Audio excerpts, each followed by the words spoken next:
ഞാനിപ്പോൾ ഉള്ളത് മൊറോക്കോ കസബ്ലാങ്കയിലുള്ള എയർപോർട്ടിലാണ്. സുനീർ ഭായ്, നമസ്കാരം. നമസ്കാരം നമസ്കാരം നമസ്കാരം. എന്തൊക്കെയുണ്ട്? അതെ, അവിടെ ബാഗിന് വേണ്ടി വെയിറ്റ് ചെയ്തു. എന്താണ് പറയും? ഫൈനലി പോസ്റ്റ് ആയല്ലേ? ഞാനും നല്ല പോസ്റ്റ് ആയിരുന്നു. അകത്ത് പറയാം. നിങ്ങളിപ്പോ വീണ്ടും സ്റ്റാർ ആയല്ലോ, സൂപ്പർ സ്റ്റാർ. ഇപ്പൊ യൂട്യൂബ് തുറന്ന സുനീർ കാൻഡി മാത്രമേ ഉള്ളല്ലോ. അതെ, 25 എപ്പിസോഡ് ഉണ്ടെന്ന് പറഞ്ഞ സുജിത്ത് ആണല്ലേ? അടിപൊളി. എന്റെ പൊന്നൊന്നും പറയണ്ട. സുനീർ ഭായുടെ യൂട്യൂബ് ചാനൽ എവിടെ? അതൊന്നും കാണുന്നില്ലല്ലോ. നിർത്തിയാ? അതെന്താ, പണി മതിയാക്കി? അയ്യോ, ഒന്നും പറയണ്ട. അങ്ങനെ എത്ര വർഷത്തിന് ശേഷം, 3 കൊല്ലത്തിന് ശേഷം ഞാൻ വീണ്ടും മൊറോക്കോയുടെ മണ്ണിലേക്ക് കാൽ കുത്തിയിരിക്കുകയാണ്. അതേ സ്കോഡ വണ്ടിയിൽ നമ്മളിപ്പോൾ കയറിപ്പോവും. അന്ന് കസബ്ലാങ്ക റെയിൽവേ സ്റ്റേഷന് മുമ്പിൽ വെച്ച് ആണ് നിങ്ങളെ ആദ്യമായിട്ട് മീറ്റ് ചെയ്യുന്നത് അല്ലേ? ഈ സ്കോഡ കോഡിയ കാറിൽ വന്നിറങ്ങി ഞങ്ങളെ മുഹമ്മദിയയിലെ അപ്പാർട്ട്മെന്റിലേക്ക് കൊണ്ടുപോയി. പിന്നെ അതെന്തായാലും കാണണം. ഈ പെട്ടി നിറച്ച് നിങ്ങൾ പറഞ്ഞ സാധനങ്ങളാണ്.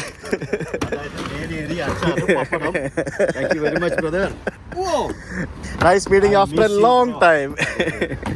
അങ്ങനെ വീണ്ടും നമ്മൾ നമ്മളാ കറുത്ത കോടിയ കാറിലേക്ക് കയറുകയാണ്. അപ്പൊ ഇതുവരെ വലിയ പ്ലാനിങ് ഒന്നും ഇല്ലായിരുന്നു. ഇപ്പോഴാണ് സംഭവങ്ങളൊക്കെ പ്ലാൻ ചെയ്തത്. എങ്ങോട്ട് പോകണം, എങ്ങനെ പോകണം എന്നൊക്കെ അല്ലേ? ഇന്ന് പ്ലാനിങ് നമുക്ക് ഇപ്പം തന്നെ പ്ലാൻ ചെയ്യാം, നോ പ്രോബ്ലം. ഇന്നത്തെ പ്ലാനിങ് ഫെസ്, എനിക്ക് അപ്പാർട്ട്മെന്റ് പോവാം, എന്നിട്ട് അവിടെ നിന്ന് നമുക്ക് ഫെസിലേക്ക് വിടാം. അതാണ്. അങ്ങനെ നമ്മൾ വീണ്ടും മൊറോക്കോയിലെ റോഡിലേക്ക് ഇറങ്ങിയിരിക്കുകയാണ്. കസബ്ലാങ്ക. ഇന്നലെ എവിടെ ആയിരുന്നു? ഇന്നലെ മലാഗ, ഇന്നലെ സ്പെയിനിലായിരുന്നു. അപ്പൊ എപ്പോഴാ ഇങ്ങോട്ട് ലാൻഡ് ചെയ്തത്? ഇന്നലെ രാത്രി എത്തി സുജിത്തിനെ പോക്കാൻ വേണ്ടി. ഉറങ്ങിയിട്ടില്ല, എനിക്ക് ഉറങ്ങണോ? ഞാനും ഉറങ്ങിയിട്ടില്ല. ഞാൻ പിന്നെ കുറച്ച് ഫ്ലൈറ്റിൽ കിടന്ന് ഉറങ്ങി. അപ്പൊ ഇന്നത്തെ പരിപാടി നേരെ മുഹമ്മദി പോവാം. എനിക്കൊന്ന് കുളിച്ച് ഫ്രഷ് ആവണം. അത് കഴിഞ്ഞിട്ട് നേരെ ഫെസിലേക്ക് വിടാം. ഓക്കെ. ഫെസ് കഴിഞ്ഞോണം നമ്മൾ പോയില്ല. ഫെസ് പോയിട്ട് താഞ്ചേരിൽ പോകണോ? താഞ്ചേരിലും കൂടെ പോകാം. നമുക്ക് നോക്കാം. നാളെ തീരുമാനിക്കാം. ബസ്സിൽ പോയിട്ട് നമുക്ക് തീരുമാനിക്കാം അങ്ങോട്ട് പോകണം. ഫെസ് മെഗ്നസ് കവർ ചെയ്തിട്ട് തിരിച്ചിട്ട് ഇങ്ങോട്ട് വരണം. എന്നിട്ട് നമുക്ക് ശനിയാഴ്ച നിങ്ങൾ പറഞ്ഞ പോലെ ശനിയാഴ്ച ഷംജിത് ഭായ് വരുന്നുണ്ട് ലണ്ടനിൽ നിന്ന് ഇങ്ങോട്ട്. നമുക്ക് മറാക്കാശി പോവാം രാത്രി. എന്നിട്ട് രാവിലെ നമുക്ക് ഉച്ചയ്ക്ക് അങ്ങനെ നമ്മൾ അഗതിയിലേക്ക് പോകും. നിങ്ങൾ റിട്ടേൺ ഫ്ലൈറ്റ് അഗതിയിൽ റിട്ടേൺ അഗതി. ദിവസം അഗതിയിൽ നിന്ന് അടിച്ചു പൊളിക്കാം. പിന്നല്ല, ഇത് കേട്ടില്ലേ? Full franchise expo Paris. ഇത് എവിടത്തെയാ? നമ്മളെ പണിയാ, നമ്മളെ ചോറാ. Business pass Madrid. നമ്മളന്ന് കുറെ പ്ലാൻ ചെയ്താ വണ്ടി എടുത്ത് നമ്മൾ യൂറോപ്പിൽ പോകണമെന്നൊക്കെ പറഞ്ഞിട്ട്. എങ്ങനെയാണെന്നറിയോ? ഷെങ്കന്റെ വിസ എടുത്തിട്ട് വരാം. UK ഉണ്ടല്ലോ. ഷെങ്കന്റെ വിസ എടുത്ത് വന്നാൽ നമുക്ക് ഇവിടെ നേരെ ആദ്യം സ്പെയിനിൽ കയറി ജിബ്രാൾട്ടർ പോവാം. ബ്യൂട്ടിഫുൾ പ്ലേസ് ആണ്. ജിബ്രാൾട്ടർ പോയിട്ട് അവിടെ നേരെ നമുക്ക് സ്പെയിനിൽ തിരിച്ചെടുത്തിട്ട് ഫ്രാൻസ് ടു UK നമുക്ക് തിരിച്ചു വന്നിട്ട് നേരെ ഈസ്റ്റേൺ യൂറോപ്പ്. ഒരു 30 ദിവസം കിട്ടും. 30 ദിവസം കിട്ടും. 25 ദിവസം ഉണ്ടെങ്കിൽ 25 കൺട്രി ഡ്രൈവ് ചെയ്യാം യൂറോപ്പിൽ. എങ്ങനെയുണ്ടായിരുന്നു കഴിഞ്ഞ 3 വർഷം? എങ്ങനെ ഉണ്ടായിരുന്നു? ഓ, വെരി ഗുഡ്. ആഫ്റ്റർ നിങ്ങൾ പോയാൽ ഫേമസ് ആയല്ലോ, ഞാൻ സുനീർ ഖാൻഡി ഫേമസ് ആയല്ലോ. അതിനുശേഷം എനിക്ക് കുറച്ച് ബിസിനസ് കൂടി അതിൽ അഡ്വാൻറ്റേജസ് ഉണ്ട് കേട്ടോ. ഒരുപാട് പേര് എനിക്ക് കോൺടാക്ട്സും, ഈവൻ യൂറോപ്പിൽ തന്നെ ഒരുപാട് കോൺടാക്ട്സ് നിങ്ങളെ കണക്ഷൻ കൊണ്ടാണ്. ഓക്കെ. അത് ഞാൻ പിടിച്ച് മുമ്പോട്ട് പോയി. ഞാൻ മുതലെടുത്തു. ചാനൽ വെച്ച് ഞാൻ മുതലെടുത്തു. കുറെ കോൺടാക്ട്സ് കിട്ടി. ഗോയിങ്. ഇപ്പം വെജിറ്റബിൾ ആണ് കൂടുതലും കോൺസെൻട്രേഷൻ. വെജിറ്റബിൾ എക്സ്പോർട്ടിംഗ് മൊറോക്കോയിൽ നിന്നും അഗതിർന്ന് അത് കാണാം. നമുക്ക് പോകണം. നമുക്ക് കുറച്ച് ഫാമും സംഭവങ്ങളും അങ്ങനെയുള്ള കാര്യങ്ങളൊക്കെ നമുക്ക് പോകണം. നമ്മൾ അന്ന് ഒരു മാൻഡറിൻ ഫാമിൽ പോയത് ഓർമ്മയില്ലേ? അതെ. ഇപ്രാവശ്യം നമുക്ക് വെജിറ്റബിൾ ഫാമിംഗ്. ഇതെന്താ ഇവിടെ കൊടിയൊക്കെ വെച്ചിരിക്കുന്നത്? ഇത് മൊറോക്കോയുടെ ഫ്ലാഗ് അല്ലേ? അതെ. ഓക്കെ. മൊറോക്കൻ ഫ്ലാഗ് വെച്ചിരിക്കുന്നത് 2020 ഒരു മാർച്ച് മാസം 21 മറ്റോ ആണ് ഞാനിവിടെ മൊറോക്കോയിൽ വന്ന് ലാൻഡ് ചെയ്യുന്നത്. ലാൻഡ് ചെയ്തിട്ട് അന്ന് സുനീർ ഭായിയെ പരിചയമൊന്നുമില്ല. അന്ന് നമ്മളിങ്ങനെ വന്ന് ലാൻഡ് ചെയ്തു. പിന്നെ നമ്മൾ നമ്മുടേതായിട്ടുള്ള രീതിയിൽ കസാബ്ലാങ്കയിൽ കുറച്ച് സ്ഥലങ്ങളൊക്കെ കറങ്ങി. അതിനുശേഷം ഇവിടുന്ന് വേറെ 1-2 സ്ഥലങ്ങളിലേക്കൊക്കെ പോയി. അപ്പം അങ്ങനെ മറക്കേഷ് എന്ന് പറഞ്ഞ സ്ഥലത്തേക്ക് എത്തിയപ്പോൾ തന്നെ ഏകദേശം കോവിഡിന്റെ സംഭവം വരുന്നു. ആൾക്കാരൊക്കെ പലതും അടച്ചിടുന്നു, റെസ്ട്രിക്ഷൻസ് തുടങ്ങുന്നു. അപ്പൊ നമ്മൾ വിചാരിക്കുന്നത് എയർപോർട്ട് അടയ്ക്കും എന്നൊക്കെ നമ്മൾ ശരിക്കും ജീവിതത്തിൽ പോലും മാക്സിമം 1 വീക്ക് ഞാൻ വിചാരിച്ചത്. അതെ, 4 ദിവസം 5 ദിവസം അതെ, എയർപോർട്ടൊക്കെ അടയ്ക്കുന്നത് നമ്മൾ ജീവിതത്തിൽ പോലും പ്രതീക്ഷിക്കാത്തൊരു സംഭവമല്ലേ. അപ്പൊ അങ്ങനെ വരുന്നു. പെട്ടെന്നൊരു ദിവസം ടാഞ്ചിയർ എന്ന് പറഞ്ഞ സ്ഥലത്ത് ഇബിൻ ബത്തൂത്തയുടെ കബറിടം കാണാൻ പോയതാ. ശരിക്കും അന്നത് കാണാൻ പറ്റിയില്ല, ഇത്തവണ നമുക്ക് പോകണം കേട്ടോ. അന്ന് അവിടെ നിൽക്കുന്ന സമയത്താണ് പെട്ടെന്ന് അറിയുന്നത് നമുക്ക് വൈകിട്ട് 6 മണി മുതൽ ലോക്ക്ഡൗൺ വരികയാണ്. ഉച്ചയ്ക്കാണ് പറയുന്നത്, വൈകിട്ട് 6 മണി മുതൽ ലോക്ക്ഡൗൺ വരികയാണ്, എയർപോർട്ട് അടയ്ക്കാൻ പോവാണ്, പുറത്തിറങ്ങി പോകാൻ നടക്കാൻ പറ്റില്ല, എല്ലാവരും വീട്ടിനുള്ളിൽ ഇരിക്കണം എന്നൊക്കെ പറഞ്ഞുകൊണ്ട് ഒരു വാർത്ത കേട്ടപ്പോഴത്തേക്കിനും ഇമ്മീഡിയറ്റ്ലി അന്ന് തന്നെ ഫ്ലൈറ്റ് എടുത്ത് നാട്ടിൽ പോകാം എന്നുള്ളത് നോക്കിയപ്പോഴത്തേക്കിനും ഒന്നുമില്ല. അപ്പോൾ തന്നെ എയർപോർട്ട് അടച്ചിരുന്നു, വേറെ പരിപാടിയൊന്നും നടന്നില്ല. ഇമ്മീഡിയറ്റ്ലി ഒരു ഷോർട്ട് നോട്ടീസ് ആയിരുന്നു, ഒന്നും നടന്നില്ല. എന്നിട്ട് അങ്ങനെ ഇവിടെയുള്ള 1-2 മലയാളികൾ വഴി നമുക്ക് സുനീർ ഭായിയെ കണക്ട് ചെയ്ത് കിട്ടി. പാവം സുനീർ ഭായിയെ കണക്ട് ചെയ്ത് കിട്ടി. അപ്പോൾ സുനീർ ഭായിയെ കണക്ട് ചെയ്ത സമയത്ത് സുനീർ ഭായിക്ക് സുജിത്ത് ആരാണെന്ന് പോലും ഒരു ഐഡിയ ഇല്ല, ഇല്ലേ? നമ്മൾ ആരാണെന്ന് പോലും അറിയത്തില്ല. എന്നെ ഒന്നും പുള്ളി കണ്ടിട്ടേ ഇല്ല, ആരെയും കണ്ടിട്ടില്ല. അതെ, ഞാനും ബൈജു ചേട്ടനും കൂടെ ആയിരുന്നു അന്ന് വന്നത്. ബൈജു ചേട്ടനെ മറക്കാൻ പറ്റില്ല എന്തൊക്കെ പറഞ്ഞാലും. പിന്നീട് ഞങ്ങൾ തമ്മിൽ ചെറിയ നീരസങ്ങളൊക്കെ ഉണ്ടായിരുന്നുണ്ടെങ്കിലും അതൊക്കെ ശരിക്കും ഈഗോ ഇഷ്യൂസ് ആണ്, അല്ലാതെ വേറെ ഞങ്ങൾ തമ്മിൽ വേറെ പ്രശ്നങ്ങളൊന്നുമില്ല, ഈഗോ ഇഷ്യൂസ് ആണ്. പിന്നെ ദിവസമൊക്കെ വിട്ടേക്കാം, അതിനെപ്പറ്റി നമ്മൾ പറയേണ്ട ആവശ്യമില്ല, എല്ലാവർക്കും അറിയാവുന്ന കാര്യമാണ്. അപ്പോൾ ഞാൻ ആരാണെന്നോ ബൈജു ആരാണെന്നോ ഒന്നും സുനീർ ഭായിക്ക് അറിയില്ല. അപ്പം ഫോൺ വിളിച്ച് സംസാരിച്ചു. ഇന്നെ പോലെ സുനീർ ഭായി കരുതുന്നത് എന്താ, നാട്ടിൽ നിന്നും വന്ന 2 മലയാളികൾ ഇവിടെ പെട്ടുപോകുന്നു അല്ലേ. അപ്പോ ഞങ്ങളോട് പറഞ്ഞു വൈകിട്ട് 6 മണിക്ക് മുമ്പ് മുഹമ്മദിയ എന്ന് പറഞ്ഞ സ്ഥലത്ത് എത്തണമെന്ന് പറഞ്ഞു. അപ്പോ പെട്ടെന്ന് തന്നെ അവിടെ നിന്ന് വണ്ടി എടുത്തിട്ട് വൈകിട്ട് കൃത്യം 6 മണിയായപ്പോൾ ഞങ്ങൾ മുഹമ്മദിയ എന്ന് പറഞ്ഞ സ്ഥലത്ത് എത്തുന്നു. അവിടുത്തെ റെയിൽവേ സ്റ്റേഷന്റെ മുമ്പിൽ ഈ കറുത്ത സ്കോഡ കാറുമായിട്ട് ഞങ്ങൾ ഇദ്ദേഹം വന്ന് മീറ്റ് ചെയ്യുന്നു. ഞങ്ങളുടെ പെട്ടി സാധനങ്ങളെല്ലാം ഇതേപോലെ എടുത്ത് വണ്ടിക്കകത്ത് വെക്കുന്നു. മറക്കും, അതൊക്കെ മറക്കൂലല്ലോ. എന്നിട്ട് നേരെ അദ്ദേഹത്തിന്റെ മുഹമ്മദിയയിലെ അപ്പാർട്ട്മെന്റിലേക്ക് നമ്മളെ കൊണ്ടുപോകുന്നു. ഇവിടെ താമസിച്ചോ എന്ന് പറയുന്നു. അപ്പൊ പറയുന്നുണ്ട് ഇതിപ്പോ കൂടിപ്പോയ ഒരാഴ്ച, അതിന് മുമ്പ് എയർപോർട്ടൊക്കെ തുറക്കാൻ നിങ്ങൾക്ക് പോകാൻ പറ്റും. ആ ഒരാഴ്ച 2 ആഴ്ചയായി, 3 ആഴ്ചയായി, 4 ആഴ്ചയായി, 1 മാസമായി, 1.5 മാസമായി, 2 മാസമായി, 2.5 മാസമായി, 3 മാസമായി. അവസാനമായപ്പോഴത്തേക്കിനും ഉള്ള ഹോപ്പ് എല്ലാം നഷ്ടപ്പെട്ടു. എന്നിട്ട് ശരിക്കും നമ്മൾ പല രീതിയിൽ പല ആൾക്കാരെ ഇൻഫ്ലുവൻസ് ചെയ്യാൻ ശ്രമിച്ചെന്നുണ്ടെങ്കിലും പല രാജ്യങ്ങളിൽ നിന്നും ഇവാക്യുവേഷൻ ഫ്ലൈറ്റുകളൊക്കെ ഓപ്പറേറ്റ് ചെയ്ത് തുടങ്ങിയെന്നുണ്ടെങ്കിലും മൊറോക്കോ എന്ന് പറഞ്ഞ ഈ ഒരു ചെറിയ രാജ്യത്ത് ഇന്ത്യയിലേക്ക് പോകാനായിട്ട് ആകെ ഉണ്ടായിരുന്നത് 93 പേരാണ്. ഇന്ത്യയും മൊറോക്കോയുമായിട്ട് ബബിൾ എഗ്രിമെന്റ്, അതായത് ഈ അന്താരാഷ്ട്ര വിമാനം ഓടിക്കുന്ന എന്തോ എഗ്രിമെന്റ് മറ്റൊന്നും ഇല്ല എന്നൊക്കെ പറഞ്ഞിട്ട് വിമാനങ്ങളൊന്നും ഇവിടേക്ക് വന്നില്ല. അതേസമയം മൊറോക്കോയിലേക്ക് മരുന്നുകളുമായിട്ട് ഇന്ത്യയിൽ നിന്നൊരു വിമാനം വന്നു പോവുകയും ചെയ്തു. അതിലും നമ്മളെ കൊണ്ടുപോയില്ല. അവസാനം നമ്മള് ചാർട്ടേഡ് ഫ്ലൈറ്റാ. അവസാനം നമ്മൾ ശരിക്കും നമ്മുടെ മുരളീധരൻ സാറുണ്ടല്ലോ, അന്ന് അദ്ദേഹം മന്ത്രിയാണ്, ഇന്നേം അദ്ദേഹം മന്ത്രിയാണ്. അദ്ദേഹം ഇടപെട്ടിട്ടാണ് ശരിക്കും ഞങ്ങൾക്ക് ഇവിടെ നിന്നൊരു വിമാനം അറേഞ്ച് ചെയ്തു തന്നതും ബാക്കിയുള്ള കാര്യങ്ങളൊക്കെ ചെയ്തത്. ഒരു ചാർട്ടേഡ് ഫ്ലൈറ്റ് ആയിരുന്നു, എത്യോപ്യൻ എയർലൈൻസിന്റെ. അതെ, അതിന്റെ ഇവിടെ നിന്ന് കയറി അഡിസ് അബാബ വഴി ഡൽഹി പോയി, ഡൽഹിയിലെത്തി, അവിടെ 7 ദിവസം ക്വാറന്റൈൻ കിടന്ന്, അത് കഴിഞ്ഞ് വീട്ടിൽ പോയി, അവിടെയും 14 ദിവസം ക്വാറന്റൈൻ കിടന്നു. അപ്പോൾ അന്നാണ് ആ ഒരു 3 മാസക്കാലമാണ് ശരിക്കും നമ്മുടെ ബന്ധം ഉടലെടുത്തത് അല്ലേ. എന്തായാലും ഒരു ജീവിതത്തിൽ ഒരിക്കലും മറക്കാനാകാത്ത ദിവസങ്ങളായിരുന്നു. കാരണം എന്ന് തിരിച്ചു പോകാൻ പറ്റും എന്ന് പോലും അറിയാത്ത ആ ദിവസങ്ങൾ, എന്താണ് സംഭവിക്കുന്നത് പോലും അറിയാത്ത ആ ദിവസങ്ങൾ, ഇനി എന്ത് സംഭവിക്കുമെന്ന് പോലും അറിയാത്ത ആ ദിവസങ്ങൾ, അതൊക്കെ ഭയങ്കര മറക്കാൻ സാധിക്കാത്ത സംഭവങ്ങളാണ്. അപ്പം പലരും ചോദിച്ചിരുന്നു മൊറോക്കോ ഓൾറെഡി പോയതല്ലേ, പിന്നെ എന്തിനാ ഇങ്ങോട്ട് വന്നതെന്ന്. ഇത്രയൊക്കെ നമ്മളെ സഹായിച്ച സുനീർ ഭായിയെ കാണാൻ വേണ്ടിയാണ് ഫസ്റ്റ് ഞാൻ ഇങ്ങോട്ട് വന്നത്. സത്യം പറഞ്ഞാൽ സ്ഥലങ്ങൾ കാണുക, പോവുക എന്നുള്ളതിലുപരി നമ്മൾ അതിനുശേഷം എപ്പോഴും ഫോണിൽ കോണ്ടാക്ട് ഉണ്ട്, വിളിക്കാറുണ്ട്. നമ്മുടെ കോമൺ ഫ്രണ്ട്സ് ധാരാളം ഉണ്ട്, അവർ വഴി നമ്മൾ സംസാരിക്കാറുണ്ട്, നമ്മൾ നേരിട്ട് സംസാരിക്കാറുണ്ട്. അതിനുശേഷം സുനീർ ഭായി നാട്ടിൽ വന്നിട്ടില്ലല്ലോ, ഇതുവരെ സുനീർ ഭായി നാട്ടിൽ പോയിട്ടില്ല. അപ്പൊ പിന്നെ നാട്ടിലേക്ക് വരാത്ത ഇദ്ദേഹത്തെ കാണാനായിട്ട് നമ്മളിങ്ങോട്ട് വരണ്ടേ. അപ്പൊ അങ്ങനെയാണ് ഞാൻ മൊറോക്കോ ട്രിപ്പ് പ്ലാൻ ചെയ്തത്. ഇവിടുന്ന് ഞാൻ ലണ്ടൻ പോവും.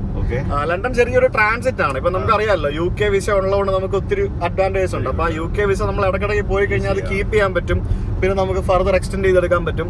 അപ്പൊ ലണ്ടൻ ഒരു 4-5 ദിവസമേ ഉള്ളൂ. അവിടെ നിന്ന് ഞാൻ മോൾഡോവ പോവും, അവിടെ നിന്ന് തുർക്കിന്ന് കസാക്കിസ്ഥാൻ, ഉസ്ബെക്കിസ്ഥാൻ, പിന്നെ റഷ്യന്ന് പിന്നെ തിരിച്ച് ഞാൻ നാട്ടിലേക്ക് പോകും. നിങ്ങൾ അതെല്ലാം ഒറ്റക്കാന്ന് പോകുന്നത്, അത് കൂടെ ആരെങ്കിലും പ്ലാൻ ഉണ്ട്? നമുക്ക് ഇടയ്ക്കിടയ്ക്ക് നമ്മുടെ ഫ്രണ്ട്സ് ഒക്കെ ജോയിൻ ചെയ്യും. ഇപ്പം ഷംജിത് ഭായ് ഇവിടെ നിന്ന് വരും. ലണ്ടനിൽ പോകുമ്പോൾ എന്റെ ഫ്രണ്ട് ഫാസിൽ ബ്രോ ഉണ്ട്, പിന്നെ UK ചെല്ലുമ്പോ ഷഫാഫ് ഉണ്ട്, പിന്നെ അതേപോലെ തന്നെ സഹീർ ഭായ് വരും റഷ്യ ചെല്ലുമ്പോഴത്തേക്കിനും. അപ്പൊ അങ്ങനെ ഇങ്ങനെ പ്ലാൻ എന്ന് പറഞ്ഞാൽ ഏകദേശം ഓരോ സംഭവങ്ങളൊക്കെ പ്ലാൻ ആണ്. അപ്പോ അങ്ങനെയാണ് ഞാനിപ്പോ വീണ്ടും മൊറോക്കോയിൽ തിരിച്ചു പോകുമ്പോലെ 1.5 മാസത്തെ നീണ്ട യാത്രയാണ് ഇവിടെ ആരംഭിക്കുന്നത്. അടിപൊളി. പിന്നല്ല. അപ്പൊ എന്തായാലും നമുക്ക് ഇവിടുന്ന് മുഹമ്മദിയയിലേക്ക് പോകുന്നു. നമ്മളിപ്പോ അന്ന് 3 മാസം കൊണ്ടാ ഇതെല്ലാം കഴിഞ്ഞിട്ട് യൂറോപ്പ് കംപ്ലീറ്റ് നമുക്ക് 22 രാജ്യങ്ങൾ ഒറ്റയടിക്ക് അടിക്കാം. 30 days. എന്റെ ഒരു ആഗ്രഹം എന്താണെന്നറിയോ? അതല്ലെങ്കിൽ 40 days 48 US സ്റ്റേറ്റ് ഡ്രൈവിംഗ്. അത് നമുക്ക് ചെയ്യണം. പക്ഷെ അതിപ്പോഴല്ല. അത് ഞാൻ 50 രാജ്യങ്ങൾ ചേർത്തിട്ട് അത് പിന്നെ എടുക്കാം. അത് നെക്സ്റ്റ് ഇയർ. അപ്പൊ എന്റെ ഒരു ആഗ്രഹം എന്ന് പറഞ്ഞാല് ഷെങ്കൻ, അതായത് യൂറോപ്പ് പോകാതെ 50 രാജ്യങ്ങൾ തീർക്കുക എന്നുള്ളതാണ് എന്റെ ഒരു ആഗ്രഹം. ഞാൻ നോക്കട്ടെ. യൂറോപ്പ് പോയി കഴിഞ്ഞാൽ പിന്നെ എളുപ്പമല്ലേ? യൂറോപ്പ് പോകാതെ 50 രാജ്യങ്ങൾ തീർക്കുക എന്നുള്ളതാണ് എന്റെ ആഗ്രഹം. Let's see. അതെന്തായാലും നമുക്ക് പ്ലാൻ ചെയ്യാം. എപ്പോഴെങ്കിലും പ്ലാൻ ചെയ്യാവുന്നതാണ്. അപ്പൊ നമ്മളിപ്പോ പോകുന്നത് മുഹമ്മദിയയില് നമ്മൾ അന്ന് ആ 90 ദിവസം താമസിച്ച ആ അപ്പാർട്ട്മെന്റിലേക്കാണ്. ആ അപ്പാർട്ട്മെന്റിൽ പോയിട്ട് എനിക്ക് അവിടെ നിന്ന് കുളിക്കണം. അത് കാണണം. നിങ്ങൾ പോയിട്ട് ആരും താമസിച്ചില്ലാന്ന് തോന്നുന്നുണ്ട് അവിടെ. 3 വർഷമായിട്ടോ? അല്ല, ഉണ്ട്. ചിലർക്ക് ഗസ്റ്റ് വീട്ടിൽ ഒരു 5-8 മാസമായി ആരും. ഓക്കെ, എന്തായാലും നമുക്ക് അങ്ങോട്ടേക്ക് പോകാം. അപ്പൊ കേറി ഉടനെ നിങ്ങൾ തന്നെ ക്ലീനിങ് ചെയ്യില്ലല്ലേ ടോയ്ലറ്റ് എല്ലാം? പിന്നെ അന്ന് ഞാൻ കുറെ ക്ലീൻ ചെയ്തതല്ലേ. മത്തി വറുത്തു, ചിക്കൻ കറി ഉണ്ടാക്കി, ഉപ്പുമാവ് ഉണ്ടാക്കി, മുബീനാന്റെ ഫുഡ്. ഞാൻ ശരിക്കും ഉണ്ടല്ലോ വിമാനത്തില് ഈ മൊറോക്കോ ലാൻഡ് ആയപ്പോഴത്തേക്കും ഇങ്ങനെ പുറത്തെ കാഴ്ചകളൊക്കെ കണ്ടോണ്ട് ഞാനിങ്ങനെ ആ പഴയ മെമ്മറീസ് ആലോചിക്കുകയായിരുന്നു, ഓരോ സംഭവങ്ങൾ. നമുക്ക് ഒരിക്കലും ഒരു ആഫ്രിക്കൻ രാജ്യത്താണ് നമ്മൾ എത്തിയിരിക്കുന്നതെന്ന് തോന്നാത്ത രീതിയിലാണ് നമുക്ക് മൊറോക്കോയിൽ വന്നു കഴിയുമ്പം നമുക്ക് കാണാൻ സാധിക്കുന്നത്. ഇത് നമ്മുടെ തിരുവനന്തപുരത്ത് മാത്രമല്ല, ഇങ്ങ് മൊറോക്കോയിലും ഉണ്ട്. കസബ്ലാങ്ക ടെക്നോ പാർക്ക് എന്നും പറഞ്ഞുണ്ട്. Techno park. എൻ്റെ മൊറോക്കോ വീഡിയോ കാണാത്തവരുണ്ടെങ്കിൽ പഴയ പ്ലേലിസ്റ്റിനകത്ത് നിങ്ങൾക്ക് കാണാൻ സാധിക്കും പഴയ വീഡിയോസ്. ഇവിടെ നല്ല അടിപൊളി ഹൈ സ്പീഡ് ട്രെയിനുകളുണ്ട് അല്ലേ? എത്ര അതിന്റെ സ്പീഡ്? മാക്സിമം സ്പീഡ് എത്രയായിരുന്നു? ഞാൻ മറന്നുപോയി. 350 km/h. അയ്യോ, ഞാൻ ഒന്നും പറയുന്നില്ല. നമ്മുടെ അവിടെ വന്ദേ ഭാരത് ഓടിക്കുന്നത് 110 km/h. മൊറോക്കോയിൽ, ആഫ്രിക്കൻ രാജ്യമാണ്. ആഫ്രിക്കൻ രാജ്യമായ മൊറോക്കോയിലുണ്ട് ഹൈ സ്പീഡ് ബുള്ളറ്റ് ട്രെയിനുകൾ. നമ്മളിപ്പോൾ കസബ്ലാങ്ക നഗരത്തിലാണ് എത്തിയിരിക്കുന്നത്. കസബ്ലാങ്ക നഗരത്തിലൂടെ ഇങ്ങനെ പോകുമ്പോഴത്തേക്കിനും കഴിഞ്ഞ തവണ വന്നപ്പോഴത്തേക്കിനും ഞാൻ ഇവിടെ ഓൾമോസ്റ്റ് എല്ലാ സ്ഥലങ്ങളും കണ്ടു തീർത്താണ്. ആ വീഡിയോസൊക്കെ യൂട്യൂബിലുണ്ട്, നിങ്ങൾ നോക്കിയാൽ മതി, കാണാം. ഇവിടുത്തെ ഹാസൻ ടു മോസ്ക്, പിന്നെ അതേത് മോസ്ക് ആയിരുന്നത്? പേര് മറന്നുപോയല്ലോ. അതിങ്ങനെ കുറെ സംഭവങ്ങൾ ഇവിടെ ഉണ്ട് ഗൈസ്. ഓക്കെ, അപ്പൊ അതെല്ലാം കഴിഞ്ഞ് ഇപ്പോൾ നമുക്ക് കാണാത്ത സ്ഥലങ്ങൾ കാണാൻ.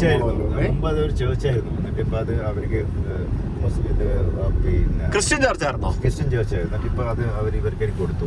നല്ല മനോഹരമായിട്ടുള്ള വെളുത്ത കളറിലെ ഒരു ബിൽഡിംഗ് കൾച്ചറൽ സെന്റർ ആക്കി മാറ്റി. ഓക്കെ, അത് എനിക്ക് തോന്നുന്നു പണ്ട് മൊറോക്കോ എന്ന് പറയുന്നത് പണ്ട് ഫ്രഞ്ചുകാരും സ്പെയിൻകാരും ഒക്കെ പൂന്ത് വിളയാടിയ ഒരു സ്ഥലമാണ്.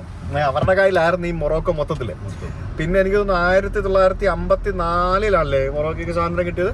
54 മൊറോക്കോയ്ക്ക് സ്വാതന്ത്ര്യം കിട്ടി. മൊറോക്കോ എന്ന് പറഞ്ഞ രാജ്യമായി മാറിയത്.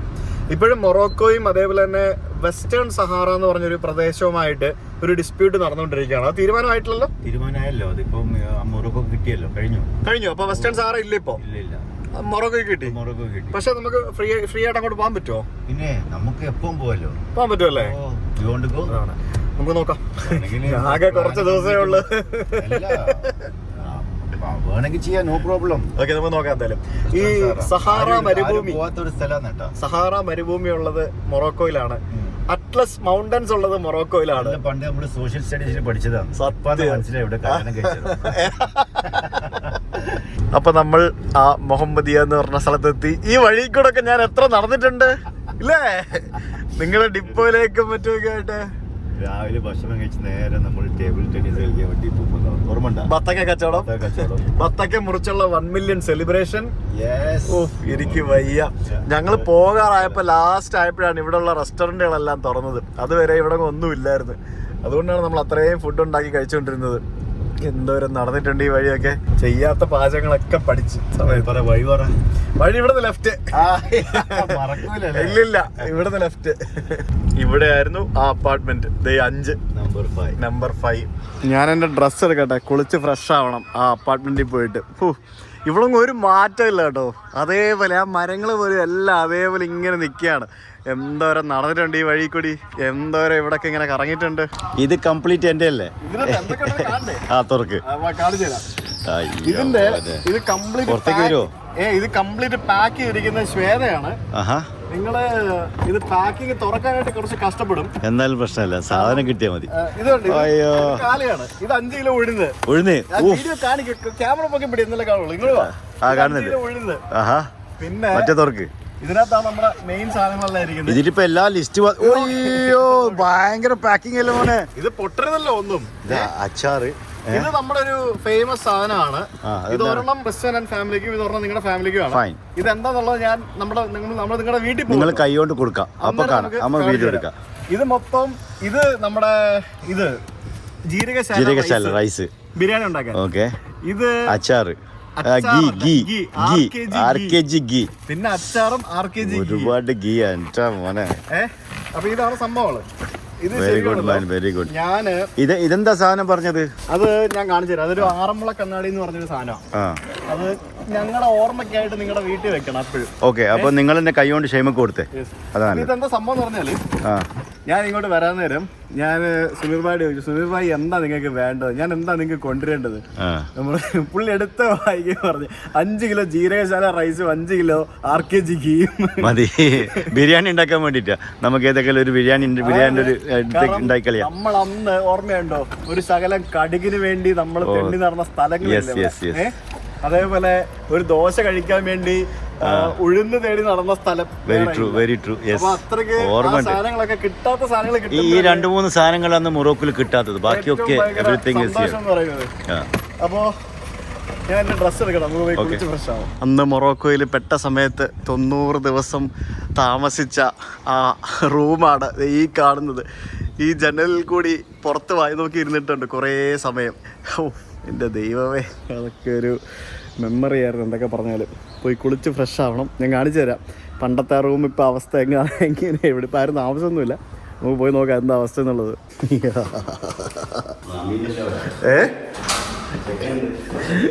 എന്നും ഈ കണ്ണാടി നോക്കിയാ പുറത്തിറങ്ങി പൊയ്ക്കൊണ്ടിരുന്നേ.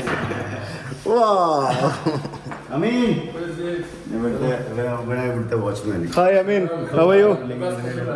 ഞാനേ ഈ സോഫയിലാ ഞാൻ ഏകദേശം ഒരു 19 ദിവസം കിടന്നുറങ്ങിക്കൊണ്ടിരുന്നത്. ഇവിടെ ഞങ്ങൾ വന്ന സമയത്ത് തണുപ്പായിരുന്നു, തിരിച്ചു പോകുമ്പോഴത്തേക്കിനും ചൂടായി. ആ ഒരു പിന്നെ നമ്മൾ പാചകം ചെയ്തുകൊണ്ടിരുന്ന കിച്ചൺ, നമുക്ക് എന്തൊക്കെയാണ് ഇവിടെ പാചകം ചെയ്തത്. കുറേ സംഭവങ്ങൾ പാചകം ചെയ്ത് പഠിച്ചു. ഇവിടെ ഇരുന്നാണ് ഭക്ഷണം കഴിച്ചുകൊണ്ടിരുന്നത്.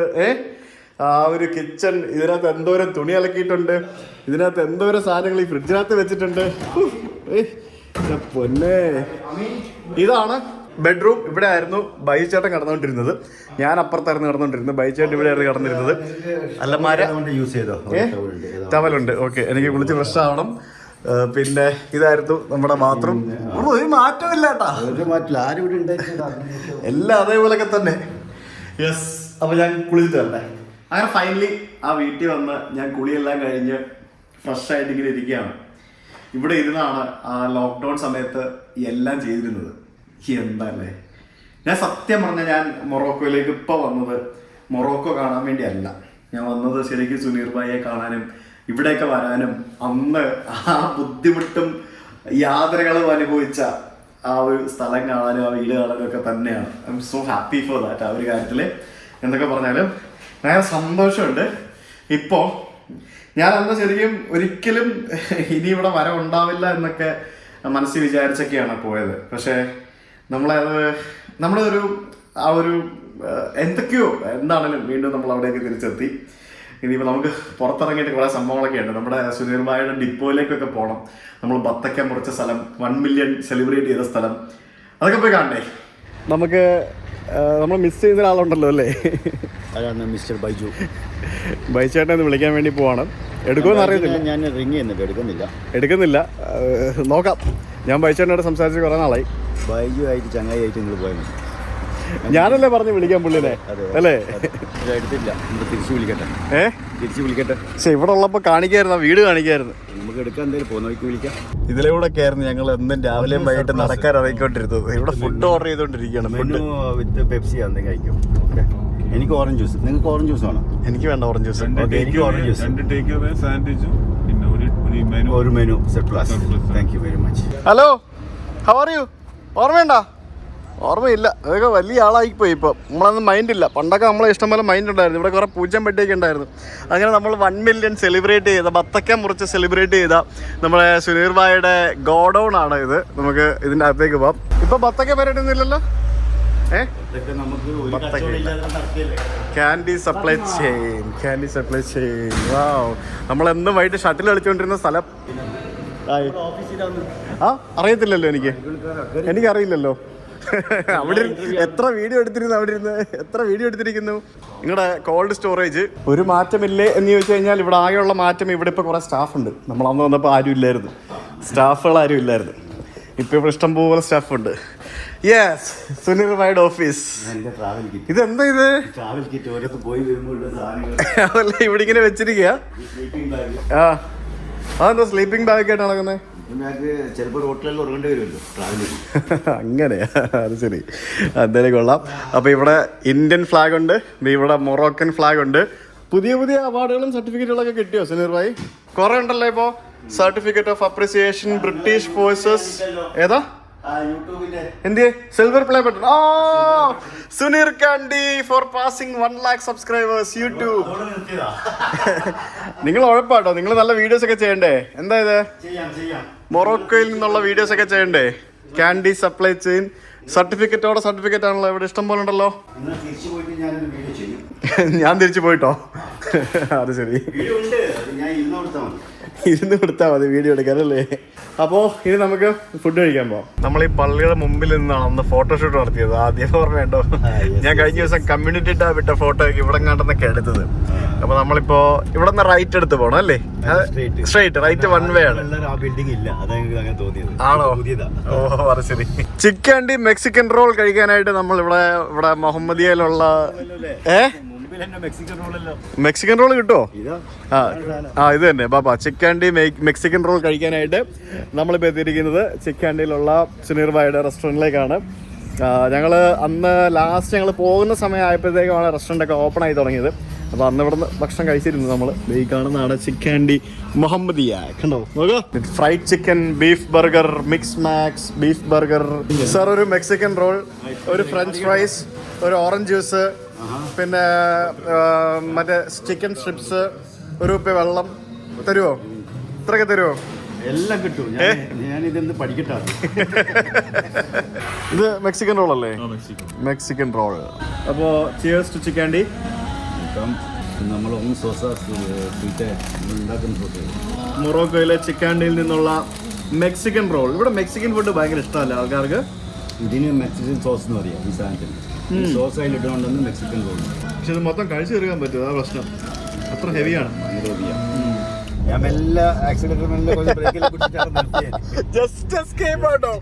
ഞങ്ങളിങ്ങനെ ഫുഡൊക്കെ കഴിച്ചിട്ട് നമ്മളിനി ഓട്ടോ റൂട്ടിലോട്ട് കയറാനായിട്ട് ഇങ്ങനെ പോവായിരുന്നു. അപ്പം ഇവിടെ സ്പീഡ് റെസ്ട്രിക്ഷൻ ഉള്ള കാര്യം നിങ്ങൾക്ക് അറിയത്തില്ല, എനിക്കറിയാമല്ലോ സുനീർ ഭായി. ഞാൻ കുറെ ദിവസം ഈ വഴി കൂടെ വണ്ടി ഓടിച്ചല്ലേ, അന്നെല്ലാം പറയുമായിരുന്നു ഇവിടെ 60 ആണ് കൂട്ടരുത്. എന്നിട്ട് പോലീസുകാർ അടുത്തെത്തിയപ്പോ കൈ പൊക്കി കാണിച്ചു. പിന്നല്ല. അപ്പോ നമ്മളിവിടുന്ന് ടാഞ്ചിയർ എന്ന് പറഞ്ഞ സ്ഥലത്തേക്ക് പോവുകയാണ്. ടാഞ്ചിയറിലേക്ക് ഇവിടുന്ന് എത്ര കിലോമീറ്റർ ഉണ്ട്? 400.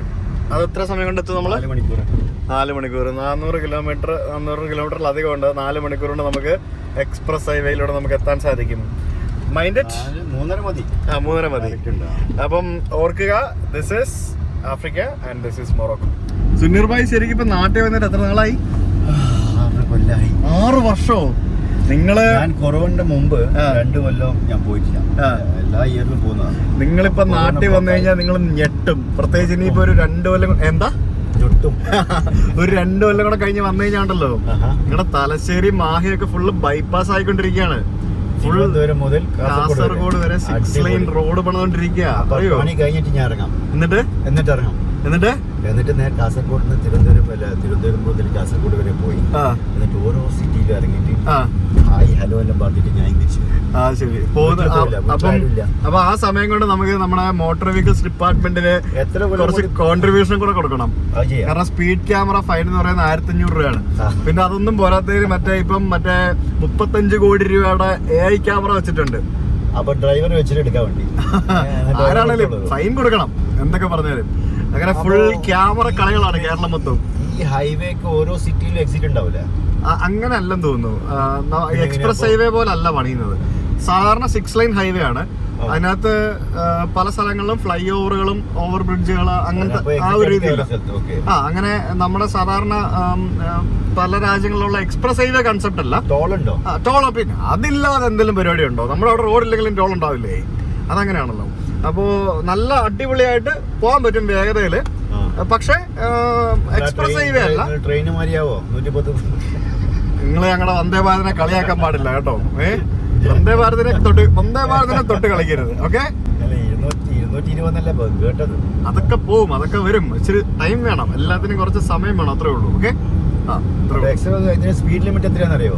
ഏനാ ഈ എക്സ്പ്രസ് ഹൈവേയിൽ ഇതിൽ എത്രയാ സ്പീഡ് ലിമിറ്റ്? ഇവിടെ 120. അവിടെ എത്രയാന്ന്? അവിടെ 120 വരെയൊക്കെ ഉള്ള സ്ഥലങ്ങളുണ്ട് പല സംസ്ഥാനങ്ങളിലും. പക്ഷെ നമ്മുടെ കേരളത്തിൽ 90 നിലവിലിപ്പം 4 ലൈൻ 6 ലൈൻ ഹൈവേകളിൽ 90 അലൗഡ് ലിമിറ്റ്. പക്ഷെ ക്യാമറ ഇല്ലാത്തടത്ത് നമുക്ക് 150 160 വരെയൊക്കെ പോവാം. ക്യാമറ ഇല്ലാത്തടത്ത്. ക്യാമറ ഉണ്ടാൻ പറ്റില്ല. ക്യാമറ എങ്ങനെ അറിയോ? ഈ ഒരു ക്യാമറ കഴിഞ്ഞ് കഴിഞ്ഞാൽ അടുത്ത ക്യാമറ അടുത്ത എക്സിറ്റ് വരെ ഒരു ക്യാമറ ഉണ്ട്. അതിന്റെ ഡിസ്റ്റൻസ് കാൽക്കുലേറ്റ് ചെയ്യും. ഇവിടെ എത്ര സ്പീഡ് ഉണ്ട്, അവിടെ എത്തുന്ന സ്പീഡ് ഫൈൻ ചെയ്യും. ആണല്ലേ? അപ്പൊ നീ ഇവിടുന്ന് ക്യാമറ ഇല്ലാത്തടത്ത് ഡ്രൈവ് ചെയ്ത് കഴിഞ്ഞാൽ അവർക്ക് മനസ്സിലാവും. ഒരു ക്യാമറ മുതൽ അടുത്ത ക്യാമറ വരും. അത് സുജിത്തിന് വേണ്ടിട്ട് നാട്ടിലിറക്കി കഴിഞ്ഞാൽ ഗവൺമെന്റ് ലാഭം. അപ്പൊ ക്യാമറ ആവശ്യമില്ല അവിടെ. അതായത് ഈ ഒരു ക്യാമറ ഓരങ്ങളെ ക്യാപ്ചർ ചെയ്യും. നിങ്ങളെ സ്പീഡ് നോട്ട് ചെയ്യും 110. എന്നിട്ട് അവിടെ എത്തുന്നത് അവർ ടൈം കാൽക്കുലേറ്റ് ചെയ്തിട്ട് എത്ര സ്പീഡ് നിങ്ങൾ റൂട്ടിൽ ഓടിയെന്ന് മനസ്സിലാക്കും. അതൊക്കെ വരും, ചാർജ് ചെയ്യും. അതിവിടെ ഉണ്ട്. അടുത്ത 35 കോടിക്കുള്ള കൺസെപ്റ്റ് പറഞ്ഞത് അതിവിടെ ഉണ്ട്. അപ്പൊ അതുകൊണ്ട് നമുക്ക് ഇവിടെ ക്യാമറ ഇല്ലെങ്കിലും 120 മേലെ ഓടാൻ പറ്റില്ല. ആണല്ലേ? ആ ഒരു പ്രശ്നം വന്നില്ല. എല്ലായിടത്തും ആ ക്യാമറ കാണിച്ചതായിരിക്കും. അപ്പൊ രാത്രി അത് പ്രശ്നമല്ല, രാത്രി എടുക്കൂല, ഫ്ലാഷ് ഇല്ല, രാവിലെ മാത്രം എടുക്കും. ആണോ? നമ്മുടെ അവിടെ ഫ്ലാഷും ഉണ്ട്. നമ്മുടെ അവിടെ അകത്തിരുന്ന് ഫ്ലാഷ് ഈ ക്യാമറക്ക് ഉണ്ടാവില്ല. ഈ കാൽക്കുലേറ്റിംഗ് ക്യാമറ ഇല്ല. നമ്മളിപ്പോ പുതിയ ക്യാമറ ഇൻട്രൊഡ്യൂസ് ചെയ്തു. അതായത് നിങ്ങള് സീറ്റ് ബെൽറ്റ് ഇടാതെ യാത്ര ചെയ്ത് കഴിഞ്ഞാൽ ക്യാമറ പിടിക്കും, ഡിറ്റക്ട് ചെയ്യും. നിങ്ങൾ മൊബൈലിൽ പിടിച്ച് സംസാരിച്ചു കഴിഞ്ഞാൽ ക്യാമറ ഡിറ്റക്ട് ചെയ്യും. ചെവിക്കകത്ത് ഇയർപോഡ് വെച്ചാൽ ക്യാമറ ഡിറ്റക്ട് ചെയ്യും. നിങ്ങൾ അലക്ഷ്യമായിട്ട് ഏത് രീതിയിൽ വണ്ടി ഓടിച്ചാലും ക്യാമറ ഡിറ്റക്ട് ചെയ്യും.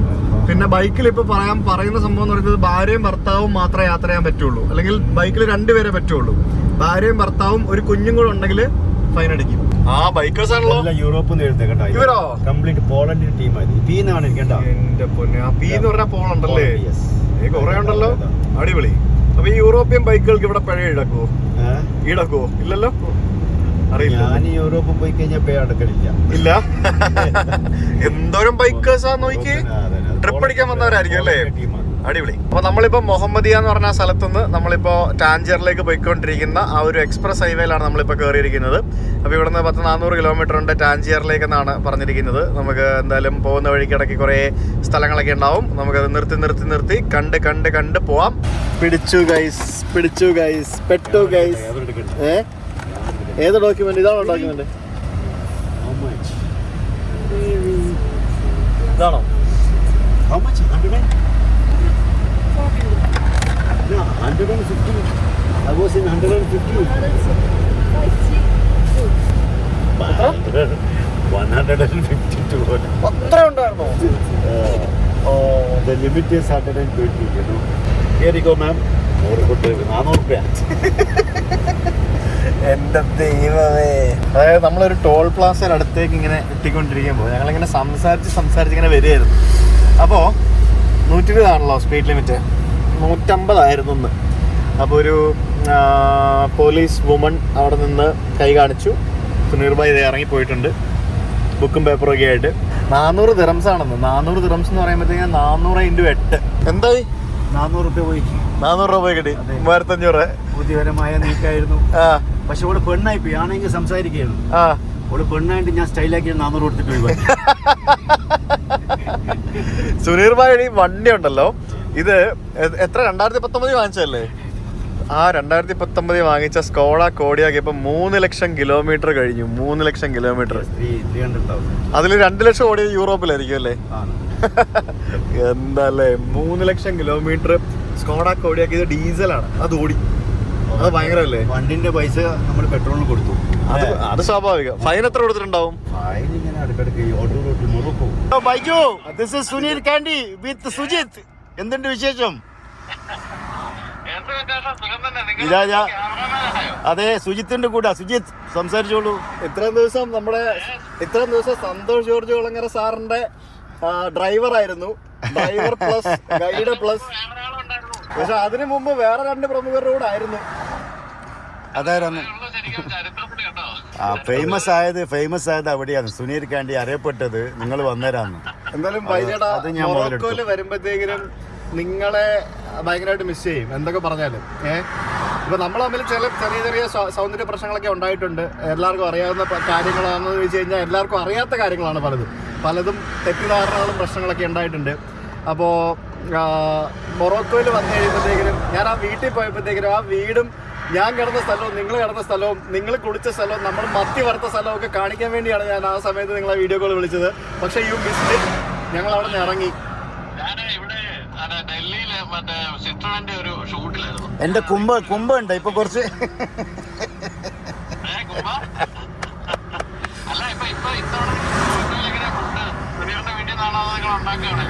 ഇപ്പൊ നമ്മള് എനിക്ക് കംപ്ലീറ്റ് ട്രാവൽ അല്ലേ. എനിക്ക് വീട്ടിൽ ഒരു ദിവസം ഉണ്ടാവും, പിന്നെ ഒരു ദിവസം മുബീനാന്റെ ഒരു ഫുഡ് അടിക്കാം. ഓക്കെ, അങ്ങനെ ഒന്ന് പെട്ടെന്ന് ഞാൻ എന്തൊക്കെ കൊണ്ടുവന്നറിയോ? 5 കിലോ ഉഴുന്ന്, 5 കിലോ 6 kg നെയ്യ്, 5 കിലോ ജീരകശാല റൈസ്, 5 കിലോ അച്ചാറ്. ഒന്നും പറയണ്ട, ഫുള്ളാ. നിങ്ങളെപ്പോ വരുന്നത്? നിങ്ങളെപ്പോ വരുന്നത്? അടുത്ത ട്രിപ്പ് എപ്പാ? ഓക്കെ. മൊറോക്കോയിൽ വരുമ്പോ അറിയിക്കും. ഇൻഷാ അല്ലാ, ആ സമയത്ത് മീറ്റ് ചെയ്യാം. Okay, very good. അപ്പോ ഒരു മിനിറ്റ് ബൈജേട്ടാ, ഞാൻ അവിടെ കിടന്നു. ആ കട്ടിലെല്ലാം ആ സോഫയിൽ ഞാൻ കുറച്ചു നേരം ഒന്ന് കിടന്നു. ഒരു കുളിയൊക്കെ കഴിഞ്ഞിട്ട് ഒന്ന് കിടന്നിട്ട് ഞാൻ ഇറങ്ങി. അത് ഞാൻ വലിക്കുമല്ലോ, കുഴപ്പമില്ല. എന്തായാലും ഞാൻ ഈ യാത്ര ഇറങ്ങുന്ന സമയത്ത് ഞാനൊരു പോസ്റ്റ് ഇട്ടപ്പോൾ മുതല് എന്നോട് ആളുകൾ ചോദിക്കുന്നതാണ്, ബൈചേട്ടനെ മറന്നോ എന്നുള്ളത്. കുട്ടപ്പനാന്ന് കട്ടി. അതാരാ? മൈലവ് 1 or 2 or 3 അതിനിടയ്ക്ക് ഒരു മൈലവ് വിളിച്ചത്. എന്റെ ഭാര്യ, പറഞ്ഞോളൂ. ഏത് ഭാര്യ? 3ാമത്തെ. ഷൈമ കേക്കോ ഇത്? അല്ല, എനിക്ക് പറയാനുള്ള ഇതാണ്, നമ്മൾ കണ്ടത് പൂർണ്ണമായും അടഞ്ഞു കിടന്ന ഒരു മൊറോക്കോയാണ്. അപ്പൊ തുറന്നു കിടക്കുന്ന മൊറോക്കോ എങ്ങനെയാണെന്ന് ജനങ്ങളെ കാണിച്ചു കൊടുക്കുക. കാരണം നമ്മള് ചെല്ലുമ്പോ എല്ലായിടത്തും അടച്ചും പോലീസും പട്ടാളവും, പിന്നെ ഇടയ്ക്കിടയ്ക്ക് നമ്മള് നിർത്തൂല മൊറോക്കോ എന്ന് ജനങ്ങളെ കാണിച്ചു കൊടുക്കുക. ഓക്കെ. ബൈജേട്ടാ, ഞാൻ ശരിക്കും വന്നോണ്ടല്ലോ, എന്റെ ഫസ്റ്റ് പ്രയോറിറ്റി എന്ന് പറയുന്നത് സുനീർ ഭായിയെ കാണാ എന്നുള്ളതായിരുന്നു. സത്യം പറഞ്ഞാല് സുനീർ ഭായിയെ കണ്ടു. ഞാനിവിടെ ഫസ്റ്റ് എയർപോർട്ടിൽ വന്ന് ഇറങ്ങി നേരെ സുനീർ ഭായിയെ കണ്ടു. നമ്മൾ താമസിച്ച വീട്ടിൽ പോയി അവിടെ ഒരു കുളി പാസ്സാക്കി കുറച്ച് സമയം അവിടെ ഇരുന്നു. അതിനുശേഷം ഓർമ്മകളൊക്കെ അയവിറക്കി. ഇനിയിപ്പോ ഞങ്ങളിപ്പോ ടാഞ്ചിയറിലേക്ക് പോവാം. അന്ന് നമ്മൾ ഇബിൻ ബത്തൂത്തയുടെ കവറിടം കാണാൻ പോയിട്ട് കാണാൻ പറ്റാതെ ഓർമ്മയുണ്ടോ? അത് കാണാൻ വേണ്ടി ഇപ്പൊ അങ്ങോട്ട് പോയിക്കൊണ്ടിരിക്കുക. തീരുമാനിച്ചിട്ടില്ല. മൊറോക്കോയിൽ നിന്ന് ഞാൻ പിന്നെ London, Kazakhstan, Moldova, Uzbekistan, Russia, അങ്ങനെ കുറച്ച് സ്ഥലങ്ങളൊക്കെ. ഇത് പണ്ട് മാമുക്കോയ പറഞ്ഞവരുണ്ടല്ലോ. മാമുക്കോയുടെ കാര്യം പറഞ്ഞപ്പോഴാണ് പാവം. അതായത് മാമുക്കോയ മരണപ്പെട്ടത് അറിഞ്ഞു. ലെജൻഡ് അല്ലേ? അപ്പൊ എന്തായാലും നൈസ് ടോക്കിംഗ് ടു യു ബൈചേട്ടാ. വീണ്ടും കാണാം. അപ്പൊ ഒരു ബൈ പറഞ്ഞു. Hi bye. താങ്ക്സ്. ഇത് ഞാൻ കുറെ കാലമായി ഇങ്ങനെ ഒന്ന് സെറ്റപ്പ് ചെയ്യണം എന്ന് വിചാരിച്ചിട്ട്. ഏതായാലും അൽഹംദുലില്ലാ, very good. Thank you very much Baiju and Sujith. അങ്ങനെ കസബ്ലാങ്കയിൽ നിന്ന് ഏകദേശം 450 കിലോമീറ്റർ 3-3.5 മണിക്കൂറും കൊണ്ട് വണ്ടി ഓടിച്ച് നമ്മളിപ്പോ ടാഞ്ചർ എന്ന് പറഞ്ഞ സ്ഥലത്ത് എത്തിയിരിക്കുകയാണ്. അത് ഭയങ്കരമായിരുന്നു കേട്ടോ, ഭയങ്കര ഡ്രൈവ് ആയിരുന്നു കേട്ടോ. എനിക്കൊരു 30 കിലോമീറ്റർ നമുക്ക് അവിടെ ടൗൺ പിടിക്കാം. അതെ. അപ്പോൾ അത് ഭയങ്കര ഒരു സംഭവമായിരുന്നു. അപ്പോൾ ടാഞ്ചറിൽ എന്തിനാ വന്നതല്ലേ? ടാഞ്ചർ എന്ന് പറയുന്നത് മൊറോക്കോയുടെ ഒരറ്റമാണ്, ഈ അറ്റമാണ്. ഇവിടെ നിന്നാണ് നമ്മൾ ജിബ്രാൾട്ടർ വഴി യൂറോപ്പിലേക്ക് കടക്കുന്നത്. യൂറോപ്പിൻ്റെ എൻട്രൻസും അതേപോലെ തന്നെ ആഫ്രിക്കയുടെ എൻട്രൻസ് ഒക്കെയാണ് ടാഞ്ചർ എന്ന് പറയുന്ന സ്ഥലം. ഇവിടെയാണ് നമ്മുടെ ഇബിൻ ബത്തൂത്തയുടെ ശവകുടീരമുള്ളത്. അത് കാണാൻ വേണ്ടിയാണ് ഇത്രയും ദൂരം വണ്ടി ഓടിച്ച് ഇവിടേക്ക് വന്നത്. അപ്പോൾ അതിൻ്റെ ദൃശ്യങ്ങളും ബാക്കി ടാഞ്ചറിൻ്റെ കുറച്ച് നൈറ്റ് ലൈഫ് കാഴ്ചകളും ഒക്കെ ആയിട്ട് നമുക്ക് നാളത്തെ വീഡിയോയിൽ കാണാം. അതാണ് നല്ലത് തോന്നുന്നു. ഈ വീഡിയോ ഇവിടെ വെച്ച് നിർത്തുന്നു. എന്തായാലും ഭയങ്കര സന്തോഷമുണ്ട് മൊറോക്കോയിൽ വീണ്ടും വന്നതിൽ. സ്റ്റേ ട്യൂൺ ഫോർ കിടിലൻ മൊറോക്കൻ വീഡിയോസ്. വീഡിയോ ഇഷ്ടമാണെന്നുണ്ടെങ്കിൽ കമൻറ്റ് ചെയ്യണം. ചാനൽ സബ്സ്ക്രൈബ് ചെയ്യാത്തവർ സബ്സ്ക്രൈബ് ചെയ്യണം. See tomorrow.